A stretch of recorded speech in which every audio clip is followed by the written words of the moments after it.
जय महाकाल। आइए जानते हैं कि नवरात्रों में दूसरे दिन पूजे जाने वाली देवी ब्रह्मचारिणी जी कौन हैं और कैसे हम इन्हें प्रसन्न कर सकते हैं। ओम ऐं ह्रीं क्लीं ब्रह्मचारिण्ये नमः। ब्रह्म का अर्थ तपस्या है और ब्रह्मचारिणी अर्थात तप की चारिणी, तप धारण करने वाली माँ ब्रह्मचारिणी है।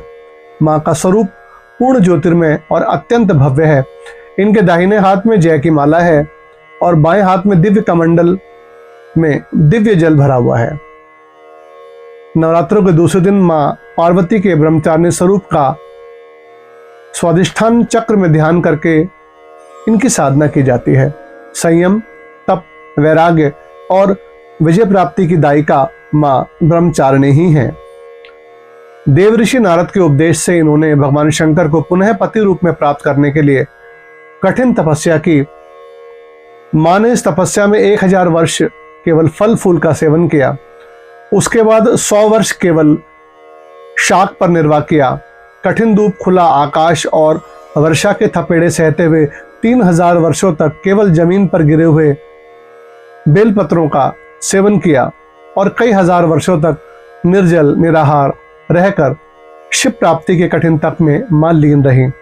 पत्तों को भी त्याग देने के कारण उनका एक नाम अपर्णा भी जगत में विख्यात हुआ। ब्रह्मचारिणी के इस कठिन तप ने देव, दानव, यक्ष, किन्नर समस्त लोकों में प्रसिद्धि पाई और अंत में स्वयं ब्रह्मा जी ने आकाशवाणी द्वारा उन्हें कहा कि हे देवी, तुम्हें नमस्कार है।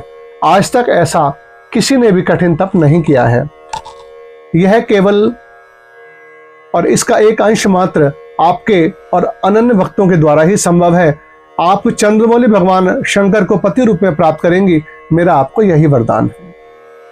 मां ब्रह्मचारिणी का यह स्वरूप, जिसकी दूसरे नवरात्रों को पूजा होती है, बहुत ही मंगलकारी है, बहुत ही शुभ है।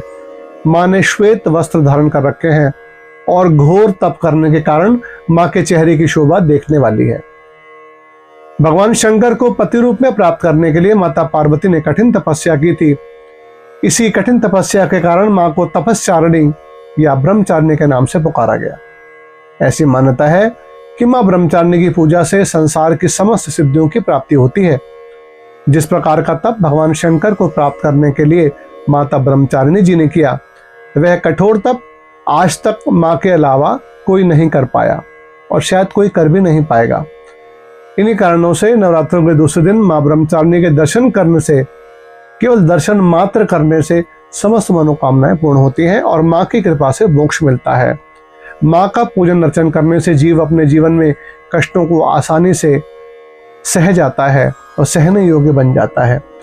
उनके जन्म जन्मांतर के पाप ताप नष्ट हो जाते हैं और हम जानते ही हैं कि पूर्व जन्मों के पाप ताप हमें इस जन्म में भोगने ही पड़ते हैं और इसी वजह से यह सुख दुख का जो चक्र है निरंतर चलता रहता है। बार बार हम लोग जन्म लेते हैं, बार बार मृत्यु होती है, लेकिन मां ब्रह्मचारिणी का सच्चे मन से पूजन करने से इस चक्र से हमको मुक्ति मिल जाती है और हमारे कष्टों से निवारण होता है। भारत में बनारस में मां ब्रह्मचारिणी जी का विश्व प्रसिद्ध मंदिर है। मां ब्रह्मचारिणी को प्रसन्न करने के लिए आप मां की ज्योत के आगे 2 माला नवाण मंत्र का जाप खुद करें या सुने। आपकी सुविधा के लिए मैंने नवाण मंत्र का 108 बार जाप करके पहले ही हमारे इस YouTube चैनल प्रैक्टिकल पंडित पे पोस्ट कर दिया है, आप उसको भी सुन सकते हैं। माँ को आप दूसरे दिन नवरात्रों के दूध से बनी हुई मिठाई जैसे खीर, रसमलाई इत्यादि का भोग लगाएं। सुगंध में चंदन का शुद्ध इत्र और पुष्प आप श्वेत रंग का ही अर्पित करें और वस्त्र भी यदि श्वेत होगा तो माँ को अति प्रिय रहेगा। पूर्ण श्रद्धा भाव से दूसरे नवरात्रे आप ब्रह्मचारिणी जी का पूजन करें। मां ब्रह्मचारिणी आपका कल्याण करें। इन्हीं शब्दों के साथ मैं अपनी वाणी को यहीं विराम देता हूं। हमारे तीसरे नवरात्रे के वीडियो को देखने के लिए मेरे साथ आप कल जरूर जुड़ें। जय महाकाल।